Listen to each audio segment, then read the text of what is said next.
50 അടി ഉയരത്തിൽ നിന്നും 2 വയസ്സ് പ്രായമുള്ള കുഞ്ഞുങ്ങളെ ദൈവത്തിൽ സമർപ്പിച്ചുകൊണ്ട് കുഞ്ഞുങ്ങൾക്ക് ആരോഗ്യത്തിനു വേണ്ടി താഴേക്കിടുന്നു.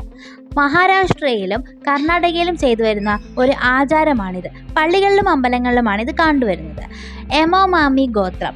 ബ്രസീലിലെ എമോമാമി ഗോത്രം തങ്ങളിൽ നിന്ന് മരണപ്പെട്ടു പോയവരുടെ അസ്ഥിയും മറ്റും തങ്ങളുടെ പ്രധാന ഭക്ഷണങ്ങളിൽ ചേർത്ത് കഴിക്കുന്നു. ഇത് അവരുടെ ആത്മശാന്തിക്ക് വേണ്ടിയാണ് ചെയ്തു വരുന്നത്. മരണപ്പെട്ടവരുടെ വേദന പങ്കിടുന്നതിന് വേണ്ടി വിരലുകൾ മുറിച്ചു മാറ്റുന്ന ഇന്തോനേഷ്യയിലെ ഡാനി സമൂഹം മരണപ്പെട്ടവരിൽ നിന്ന് ഏറ്റവും പ്രിയങ്കരായ സ്ത്രീകളാണ് ഈ ആചാരം ചെയ്തു വരുന്നത്. ഗർഭിണിയായ തൻ്റെ ഭാര്യയെ ചുമലിലേറ്റി തീക്കനലിലൂടെ നടക്കുന്ന ചൈനീസ് റിച്വൽ. പ്രസവ സമയം തൻ്റെ ഭാര്യ അനുഭവിക്കുന്ന വേദനയുടെ ഒരംശമെങ്കിലും എന്ന വ്യവസ്ഥ.